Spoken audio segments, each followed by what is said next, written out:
Hey guys, Brad from simpleguitar.com here. Now there's one simple switch that you can make when you think about your open chords that's going to make it easier for you to understand what strings you're going to play, what finger picking or picking patterns you can play, and it's really, really simple. Now I used to think that this was something that everybody thought of, and it was in every guitar book imaginable when I was first starting out because it was in the book that I taught myself from.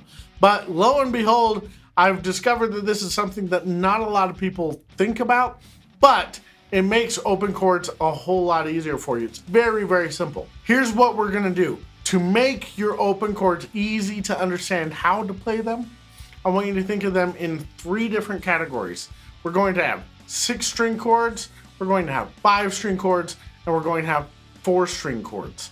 Now, let's go over just a few of those chords, and that's gonna get you started with your open chords. Now, mind you, these are not the only categories of chords. There are 3-string chords, and these are not the only way to play these chords. There's lots of ways to play any chord, but let's dive into this. Why is this gonna be handy? Because one, when you're strumming a chord, if you play extra strings, it's gonna start to sound like mud. Now, with a 6-string chord, it's easy, because if I play an E minor chord, that is a 6-string chord because I'm playing all 6 strings. So I play my open 6th string, 2nd fret on my 5th string and 4th string, and then I'm playing all my other 3 strings open. And so it's nice and simple. So I don't have to think about how do I play that. But if I go to a 5-string chord and I play like an A chord, right? A 5-string chord, you leave out your low 6th string and you're just playing your 5th string, your 4th, your 3rd, your 2nd, and your 1st string. And so when you start that A chord, you want your pick to first land right on that A chord on the 5th string, okay? And then you strum down through the rest of the strings. Because if I do that with my 6th string, it starts to sound muddy. Now there are contexts where you do want that sound, but not right now, okay?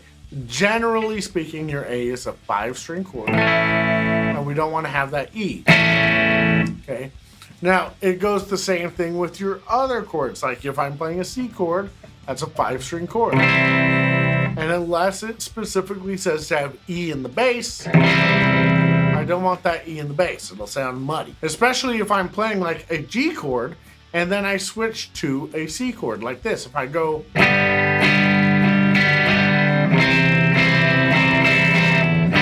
it just sounds really muddy. We don't want that sound. So when you're playing a 5-string chord, you leave out your lowest 6th string. 4-string chords are your 4th string, your 3rd string, your 2nd string, and your 1st string. So you have to get used to your pick landing on that 4th string and then going down from there. The same idea, if I play a D chord, but then I strum all 6 strings, it just sounds like garbage, and you don't want that, okay? We want to hit just the right amount of strings so that you sound good, because this sounds like poop, and this sounds great. What are your 6-string chords? Well, your 6-string chords for your open basic chords are your G chords, like G, G7, G major 7, stuff like that.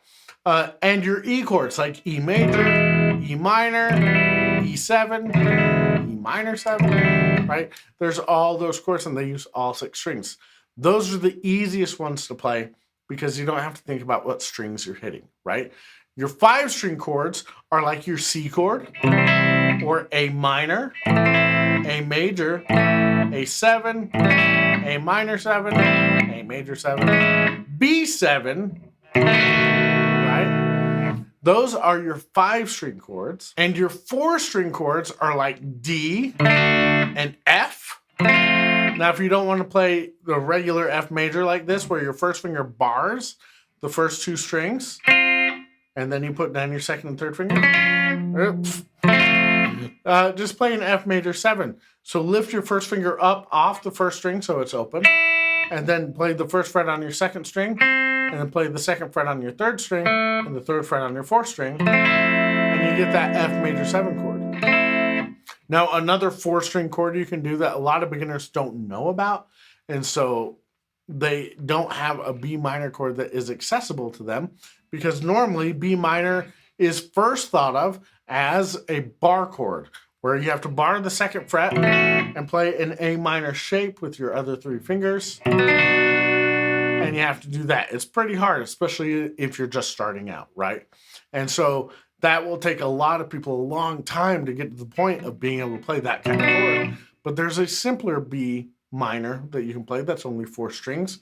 It's your open 4th string, your 4th fret with your 3rd finger on the 3rd string, your 3rd fret with your 2nd finger on the 2nd string, and your 2nd fret on the 1st string with your 1st finger. You put that together, that is a B minor chord right there. So that B minor is a simpler, more viable option for you. So those are your 4 string chords, your D minor, D7, all that kind of stuff, your F, your B minor, stuff like that, okay? Now, here's why you want to do that. If you understand what strings do I need to play, then what you do is you practice playing the correct strings for each chord. So for example, if I'm learning my C chord and I'm playing all 5 strings, you want to sit down and put your pick or your thumb, if you're strumming with your thumb, you put that on your 5th string and then you strum down and you try to reset it and you reset it and you reset it, right? And you do this, and when you first start it, you're going to be watching your hand. You're going to be like, oh.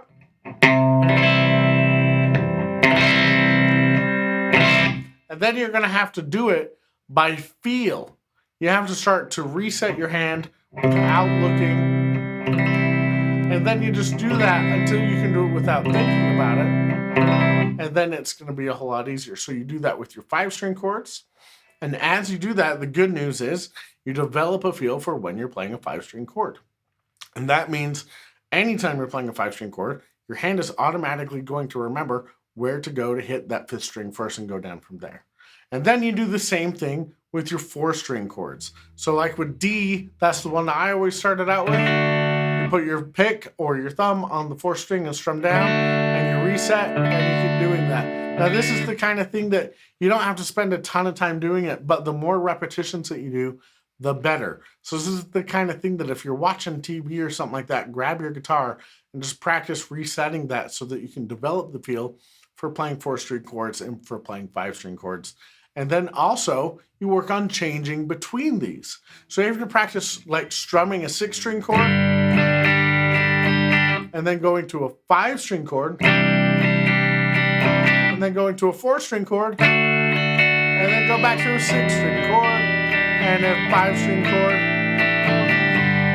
right? You have to practice changing from these different kinds of chords and adjusting your strumming so that when you do strum, you're only hitting the strings that you want. So this little simple switch of thinking of your open chords as 6-string chords, 5-string chords, and 4-string chords, and then working to develop the feel to hit only the right strings when you use them is really going to help you out. So make sure that you do that. Spend some time working on that. That is what you got to go try this week. Add that into your practice. And then if you haven't got it already, I have another gift for you at my website. Go to simpleguitar.com/top10, and there you can pick up the top 10 things to learn on guitar first, which is a free guide that I put together for you to give you a head start if you're just starting out on guitar. And it's going to give you a lot of bang for your buck because there's a lot of stuff in there that helps you get musical right away with your guitar playing. So go to simpleguitar.com/top10, put in your email address. I'll send that to you in your email. You can unsubscribe at any time, no hard feelings, okay? But get that guide. It's my gift to you for watching the video today. And then I will catch you in this next video.